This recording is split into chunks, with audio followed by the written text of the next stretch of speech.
Ladies and gentlemen, Good evening. Are you ready? Okay, here we go. You're listening to the Deal Room Podcast. Join us as we bring you the inside scoop on business sales and acquisitions. Get across trends in the area and hear the industry's best recount their real-life tips, traps, and experiences. Now, here's your host, Joanna Oakey. Hi, it's Joanna Oakey here, and welcome back to the Deal Room Podcast, a podcast proudly brought to you by our commercial legal practice, Aspect Legal. Now, today we're talking all about how COVID has impacted buyer demand and the state of the business sales market. And to talk about this, we have on board the one and only Zoran Sarabaca from Xcllusive Business Sales to talk all about their latest market report, all about the state of business sales and the increasing buyer activity or increasing buyer inquiry they're seeing at Xcllusive Business Sales. So without further ado, let's talk to Zoran. Hi, Zoran. Welcome back to the Deal Room Podcast. Hello, Joanna, and thanks for having me here again. My absolute pleasure. Okay, we've got a couple of things that I want to talk about today. I want to talk about your survey that looks at the state of the business sales market. So I'd like to talk about your report results there. But let's first start off with what you're seeing at the moment, because we've had some interesting discussions around the spike in buyer inquiries that you've seen. So I think maybe let's start it all off by having a bit of a chat about what you have seen so far and now what you're seeing right now in terms of buyer inquiry activity. Okay, so what we do, we actually measure our inquiries on a daily basis. So every day we count inquiries, we put them in the system, and we graph this to get a feeling of what's happening on the market. And normally our inquiries are sitting on average on about 70-ish per day. So there would be buyers that inquire from different sources, being our database, being us approaching other businesses in the industry to buy businesses that we're selling, or just inquiring from the different websites and our own website. And normally that sits in good times on about 70. So what has happened? Well, lots has happened in the last 4 weeks. But everything started changing towards the end of February, and the inquiries started dropping, and then they really dropped when we had on 22nd of March, we had a stage 1 restrictions. On 26th of March, we had a stage 2 restriction, and then on 31st of March, we had a total lockout. So what happened as a consequence of that? Inquiries dropped out, and I'm looking at a graph in front of me, shame that your listeners can see this. But from not a peak, but just a normal trading of about 70, they dropped on average down to about 35 from the end of February until about March 26th. So we're talking about a 50% decline in Correct.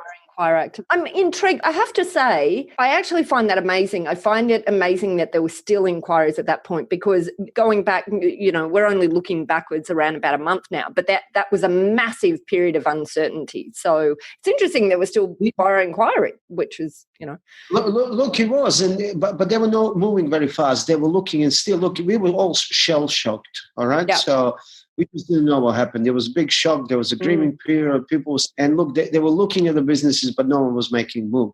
And they dropped further from there. So after the 31st of March, they went down to about 30 inquiries per day. So they got down by 40%, all right? And another interesting thing that happened since February, each day, Monday, Tuesday, Wednesday, Thursday, Friday, our inquiries were kind of uniform. They were more or less similar each day, with a little bit of drop on Friday.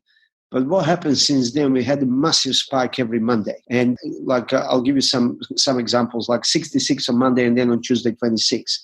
Then another one, 69 on Monday, and then 28 on Tuesday. So we looked at who was looking on Monday, and we found out that people that were looking, these inquiries that were coming to us on Monday, they were coming through the weekend, and we would process them on Monday.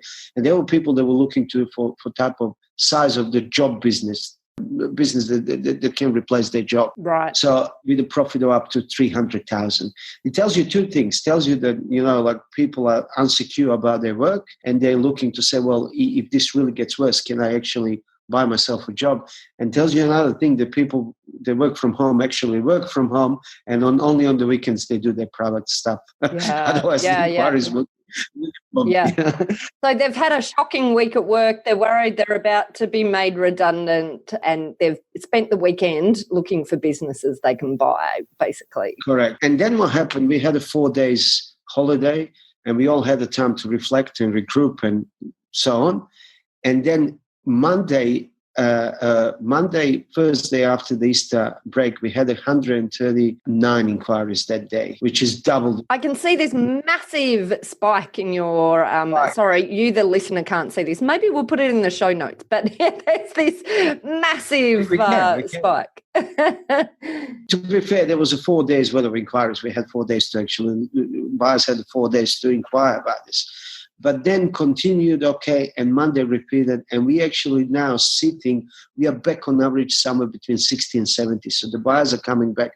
But the interesting thing, when we look at the buyers, these are not just people now that are looking to buy the job or replace the job, but we're getting high net worth individuals actually looking for the businesses, because if you do have some cash, a serious equity, or especially if you got a cash, it's really find a good place to park it. And they're starting to look into businesses. Well, what if I actually purchase the business? Because it gives you instant cash flow as well. And the returns on a good business are way better than when you can get anywhere at the moment. I think that's a good point. That, and here's and of course, we're both in this industry, so I guess we would say it, but, here's the benefits, right, of buying a business. You're creating something. If you're an employee looking at a business, here's the opportunity to make a lot more than what you could from your income as an employee. Well, yes, you can buy a lot more, but you also, taking you're taking control of your future as well, and you're having a security. And these are very unsecure times. Not to say that buying a business is going to be very secure going forward, but it's at least you have way more control than working for somebody else. Yeah. But now what we're starting to see, these sales of $1 million are starting to get some serious inquiries, and these are, and we'll get into details more into demographics of the buyers. But these are now businesses also looking for mergers and acquisition type deals. And look, not necessarily they're looking for bargains. They want a good, solid businesses. And if you got a good, solid business at the moment, it could be a really good time to put it on the market. Oh, again, like you said it earlier, of course I'm going to say that I'm a broker. When's a good time to put a business market? Today, everybody should put a business on the market. But another interesting thing that happened, a number of sellers that inquiring to put a business on the market has dropped drastically. And for last 4 weeks is down by about 80%, which is kind of understandable, because you got more pressing issues. You're controlling your cash flow. You're trying to take a float. All these government grants and helps and substitutes and banks, you got to deal with that at the moment. So it's not a priority, but it's going to create, if it continues like this, I think it's going to create oversupply 3 or 4 months down the track. Because if we are down about 80% and this continues for another 3 months, and then those people start taking businesses to the market, and normal number of inquiries, first returns, you may going to have an increase of about 50, 60, 70% more businesses going on the market 3 months down the track. Another thing, if you're in trouble and you're forced to put the business on the market, and we think that's going to happen, that's going to add more supply to the market. And there is a good chance, I can't guarantee, but my educated prediction is that come August, end of August, we're going to have a double the amount of businesses on the market that comparing to normal period. And because what's happening also, you're going to have distressed activity going to the market. We got this moratorium for directors in solvent trading, which is ending in August. So the people, if they are not really solvent, will be forced to make the decision, appoint the administrator, subsequently go to the market and put a business on the market themselves early. And we think that's going to be double supply of the businesses after August. And at the moment it's very low, but the buyers are there and desperate to find the good deals. Well, I guess perhaps might characterise different businesses that are likely to be on the market now versus in 6 months' time. But I think you're absolutely right. Those distressed businesses, when we see the COVID safe harbour coming off, when we see the statutory demand extension of 6 months and $20,000 increase come off, I think you're absolutely right. We're going to see a lot more activity in distressed business sales. But it's interesting. All the buyers that we're talking to now, they're not looking for bargains. They're looking for good, solid businesses. Right. If you have a business at the moment that's really not being affected or positively affected because of the situation, because your suppliers are people that actually doing well and you're supplying them, or you're the business that's doing well in this environment, these are the type of businesses that the buyers are looking for, but they're not coming on the market. Yeah. Well, I mean, it's interesting that you say that, because I just had, a discussion today with a buyer who's out there looking for good, solid businesses. We just closed a deal yesterday. We exchanged. So there's still activity going on, but it's interesting to see your graph in terms of the rise after Easter and in buyer interest, buyer inquiries. And when I'm looking at your graph, and I guess, the thing is, it makes sense maybe that there's a bit more buyer activity or inquiry after Easter because things sort of stabilised a little bit. But what I find so interesting is just the number, and the number in comparison to, say, for example, early February, before any of this was really hitting. It looks like we're even potentially above where we were in early February. Another interesting thing that normally these are school holidays, all right? And in school holidays, we have a drop-off in inquiries because people go on holidays. People are usually going somewhere, Zoran, aren't they? But not at the moment. That's what's happening now. Because in March, we had kids at home and we had to deal with this. And we had to do homeschooling. Now we don't have, so just the fact that we don't have to school the kids, it's good as holiday. That's right. Look, I think this is normal, because if you're on the market to buy something and you didn't inquire for 2 weeks, some number of people didn't inquire for 2 or 4 weeks, then they come in and you get that spike before it drops down. So it's normal. But look, I think it's going to stabilize a little bit below the normal, all right? Because, and I'll tell you why, we can get into the survey now. Yeah. Just before we get to the survey, Zoran, I just want to ask one last question about this buyer inquiry. Is there any way, are you able to, or have you segmented the data into the types of inquiries? So do you have a bit of a feel for, what level, what proportion of this inquiry is in businesses acquiring in the, 1 million plus space, or do you not have that sort of breakdown? We do have a breakdown, but there's nothing that I can read from data. It's just like it's across the board. Right. It's across the board. It comes more for the quality businesses, all right? So better businesses, well-priced business, properly priced business. I'm not saying underpriced, but just properly priced business are getting inquiries. And that's what the people are after. They want the solid businesses. And you'll see that from survey as well. Okay, all right. So now that we're talking about the survey, how about you tell us all about the survey? What is the survey, and what did you find? So we went to our buyers and we said, look, let us make a sense out of what's going on, all right? And we asked them a few questions, mainly about, how long they've been on the market, how they felt about buying pre-COVID-19, and how their situation changed after this health crisis that we have. And it was really, really interesting, all right? So I'm going to run through some numbers here with you. So just so you understand who we were talking to, these are the demographics of the buyers. When we asked them, why are you looking to buy the business? 32% were looking for the business as an investment. 30% were to change lifestyle. 21% were other businesses looking to buy businesses to expand their operations. And 30% was the job type market. These are people that wanted to replace their job. Another interesting point I want to make, only 3% were others. And there were like a few migration agents that were trying to buy their businesses to help people migrate to Australia. It was only 3%. And for years, you were hearing this thing about like a big influx of foreign buyers. They never were there. That was my always opinion. They were never there. It's a very, very small percentage of the market. When we asked them from there, so approximately 1/4 investors, 1/4 people that wanted to change the lifestyle a little bit more, and 1/4 were businesses looking to buy the business, and then some small segment looking to buy the job. Now, it's kind of equally distributed how long they've been on the market. So 39% was 6 to 12 months and 35% were more than 12 months on the market.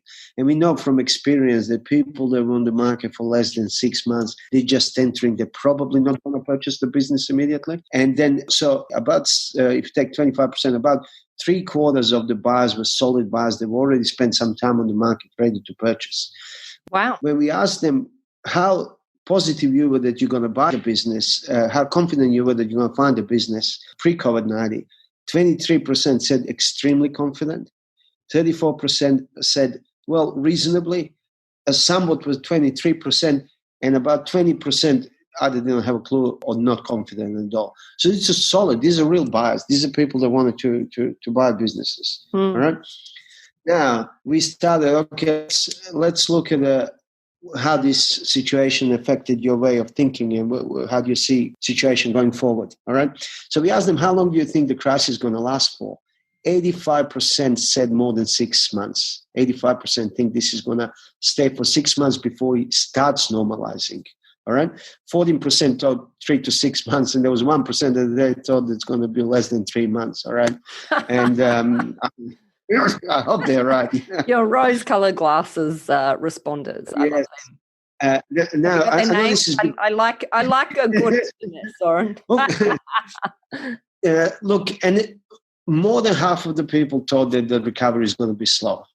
There was a 21% reasonably fast recovery, and the others thought it's going to be slow recovery. But 51% thought that we're going to have a slow recovery. That's when we get on the end of this. Now, this is an interesting question. We asked them, how do you think that the prices, that the value of business is going to be affected? And 78% thought that on the end of this, there's going to be significant reduction in the business prices, in the business value. And just to be clear, I guess I want to be clear, you sent this survey out to your pool of buyers who had shown interest in the past in a business you had listed. Correct. And it's not necessarily representative of your new inquiries, it's just people who are on the book. Correct. This survey is, I think it's 2 weeks old now. Yeah. 2 to 3. Okay, interesting. So it's all your buyers who are there at the moment really are saying they think the likelihood is that the value of businesses have been significantly impacted. Yes. But, I mean, surely that's dependent on industries, but anyway, that's an interesting response. Well, look, that's what they think that's going to happen. The value of the business is going to significantly reduce. I don't think that's going to be the case, all right?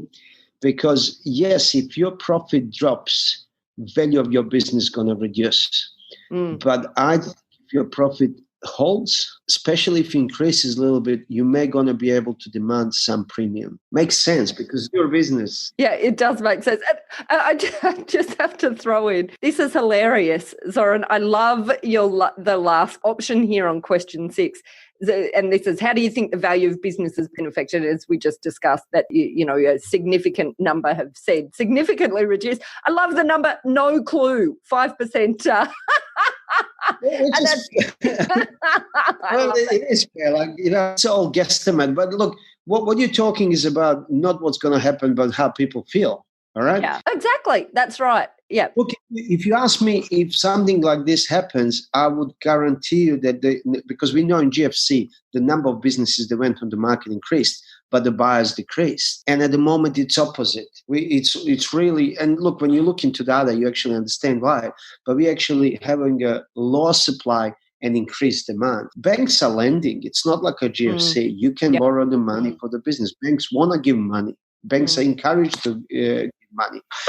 Banks got a social agreement with the governments. They're going to help us get through it. So they are giving money, but there's no businesses on offer to sell. And so I don't necessarily think that the value is going to be reduced, but if your profits reduce, it's going to impact your value definitely. All right. Even through GFC, the multiples and multipliers and formulas for calculating on businesses didn't change significantly. Just very small impact depending on the industry, and that continued, and it's going to keep on continuing. So what else we find in this survey? This is an interesting one. So we said, how has current situation changed your experience of buying a business? And 36% of the buyers said, we're going to sit on the sideline. Yeah. We're going to sit on the sideline.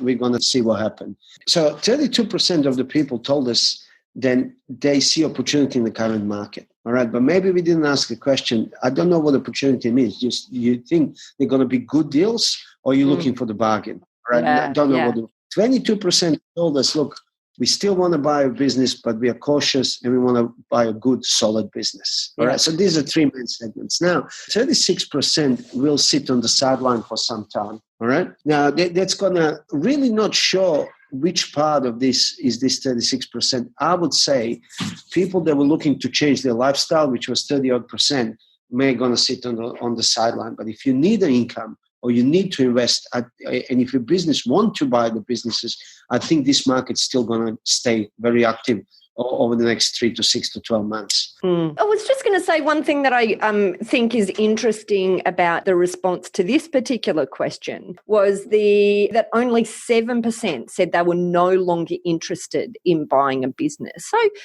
that's really interesting. That means, that 93% of potential buyers on your database are still interested in buying a business. Looking or would consider something, but they're going to be very cautious, correct? Oh, all right. Mind you, this was like when you look at the calculations for the survey and statistically, this was a 6.5% margin of error. So maybe this 7% is a margin of error. Only 0.5% don't want to buy a business. That strikes me as a small number. So, that's in comparison to what I thought it might be. So that's interesting. It's good to see. Now, I asked them another question. Look, would you consider buying a half a business now and then half a business later when we're on the other end? 63% said yes. All right. And interesting, we're seeing more and more deals that because of the situation, people will say, look, let's do the deal now. Let's agree on the formula. We'll buy now and we're going to recalculate in 6 months, 12 months, whatever it's agreeable to both seller and the buyer. And so you were saying you've got a few deals with that running at the moment. So do you want to talk about how many deals you've got going on with that at the moment? We got few. They're running with some sort of arrangement like this. And look, in one particular case, and this is a good example, all right? So we're not going to mention any names or tabs or the businesses.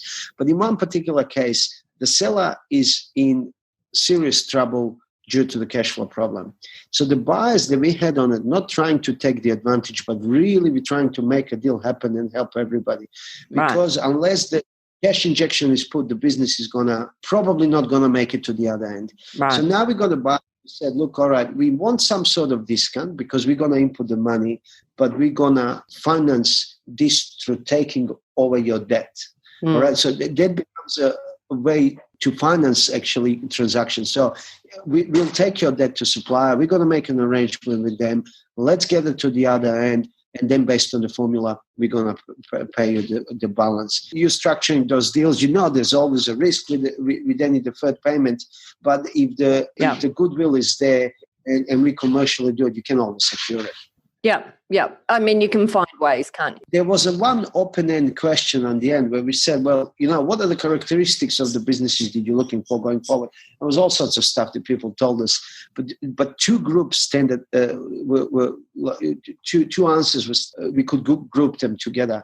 So one is low overheads relative to sales level. People are looking for the businesses with low overheads or relative to the turnover. So if this continues, I want to be able to be flexible. And, if I need to contract, I need to be able to contract easy. And another one was a good forward planning. All right, we know that it is what it is at the moment, but what's your plan once on the other end? And that's what people are looking for. And I really advise people that thinking of selling a business today is to really sit down, and you don't need I said that in a few other interviews and videos, you don't need a 200-page business plan, but give me bullet points of what you think the future holds and how you're going to handle it forward. That's what the want to see at the moment. And that's in a nutshell survey. So look, I was really surprised. I was expecting that the number of the people that will exit the market is going to be much higher.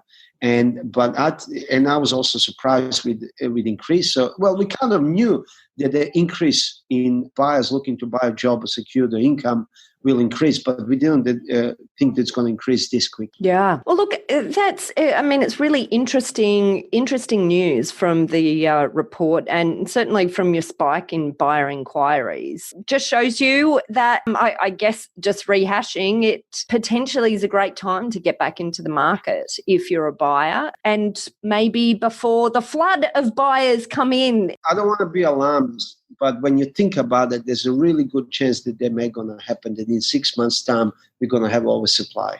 Another good point for buying a business now, or good reason for buying a business now, is because the different ways of funding the business through taking over the debts from the suppliers, renegotiating leases, and also the banks are funding at the moment. Yeah. All right. And it's cheap capital right now. So, but also there was never better time to restructure the business if you needed to. All right. If you want to take it in a different direction, if you want to, make a different employer arrangements and everything, because normally when you buy the business and you take over, you don't want to rock the boat. You want to really use it, let it continue the way it was before you start making some changes. This situation gives a buyer opportunity to make any drastic changes needed without being affected badly because of that. So there's a lot of positives in buying a business into today's environment. We just need businesses to sell. And look, I'm open about this. The sellers are not putting a business on the market at the moment. Yeah. So here's the plea from Zoran. He's looking for the sellers to match up with the buyers. Is that right, Zoran? We need good businesses to sell. The buyers are out there. Yeah. Love it.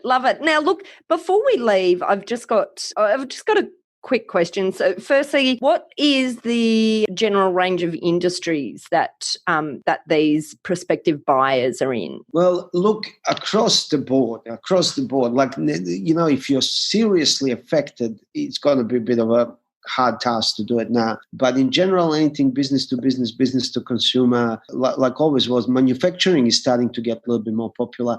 We don't operate in hospitality market very much.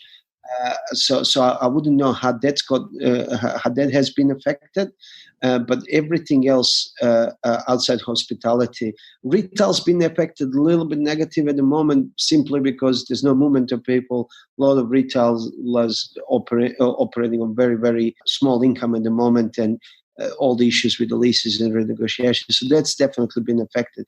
But anything in manufacturing, anything in building sector, anything in distribution, import-export, transport and logistics, medical center also doing well. Also, interesting thing is that the medical sector, doctors in general, were impacted by this, not positively but negatively, which is also a surprise. You got to help the emergency, and doctors are losing money. Why? Because people are shying away going to GP because they don't want to get exposed with other sick people and whatnot.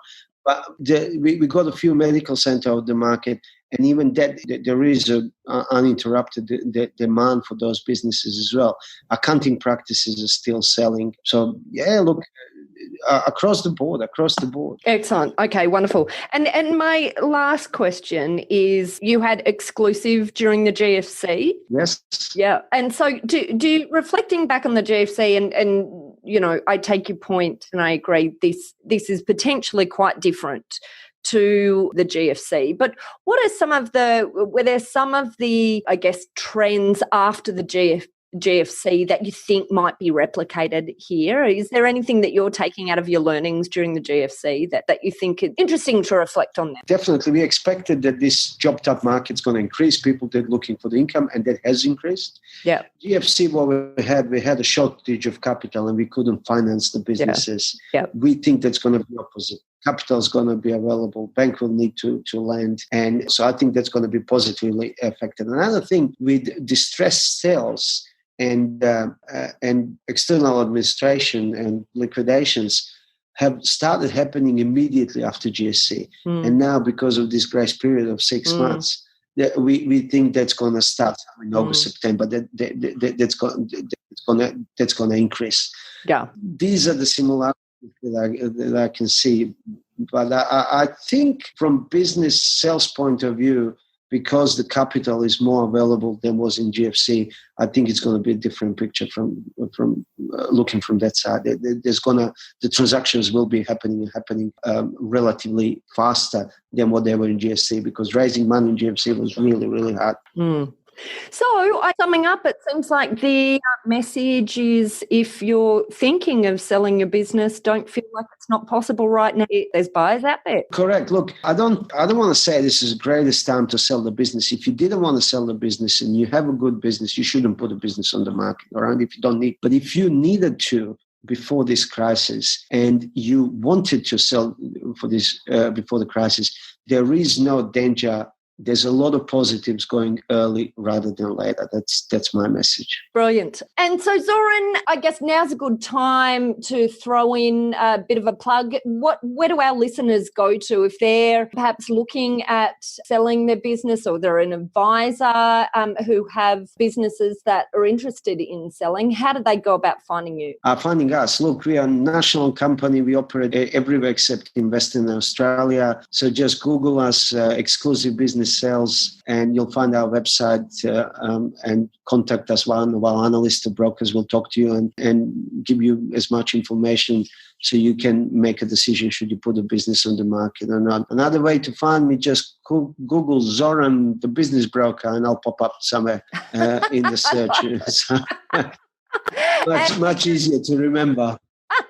And this great report you've put together, I presume it's put together for the point of distribution. So how do people get a copy of it? It's available on our website. They can download it from our website. Also, what we're going to do, we're going to publish we'll try daily, but if not daily, there's going to be weekly running total of inquiries so people can actually see what's happening on the market for themselves. These are across two brands that we have: smaller businesses and mid-market, which is million plus. So we're working on the report maybe to split them up so people can see on the smaller end and like sub 1 million and above 1 million what inquiries are. But they're very similar. I'm very interested to see that. I'll put my hand up first, Zoran. Send it through to me. Okay, well, there you go. Brilliant. Okay. Well, look, wonderful. We'll put a link to all of those in the show notes. And Zoran, just wanted to say a massive thank you for coming onto the show. You're welcome, Joanna. Thanks. Well, that's it for our episode today with Zoran from Xcllusive Business Sales. Just as a recap, we obviously talked a bit about the perhaps unexpected buyer demand that Zoran's seeing at the moment. And we also talked about the state of business sales in the market report recently undertaken by Xcllusive Business Sales. Now, if you'd like more information about this topic, then just head over to our website at thedealroompodcast.com, where you'll be able to download a transcript of this podcast episode if you'd like to read it in more detail. There you will also find details of how to contact Zoran at Xcllusive Business Sales and how to get a copy of that market report all about the state of business sales in the current market. At our website, you will also find details of how to contact our lawyers at Aspect Legal if you or your clients would like to discuss any legal aspects of sales or acquisitions.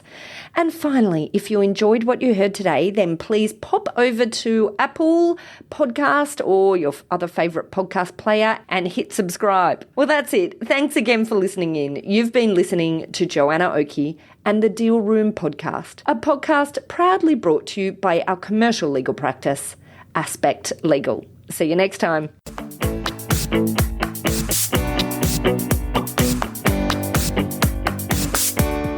Aspect Legal has a number of great services that help businesses prepare for a sale or acquisition, to help them prepare in advance and to get transaction ready. We've also got a range of services to help guide businesses through the sale and acquisitions process. We work with clients both big and small and have different types of services depending on size and complexity. We provide a free consultation to discuss your proposed sale or acquisition. So see our show notes on how to book a time to speak with us, or head over to our website at aspectlegal.com.au. Ladies and gentlemen. That will conclude this evening's entertainment. Thanks for listening to the Deal Room Podcast. To find out more about this episode and other episodes in the series, check out the show notes or head over to our website at thedealroompodcast.com.au.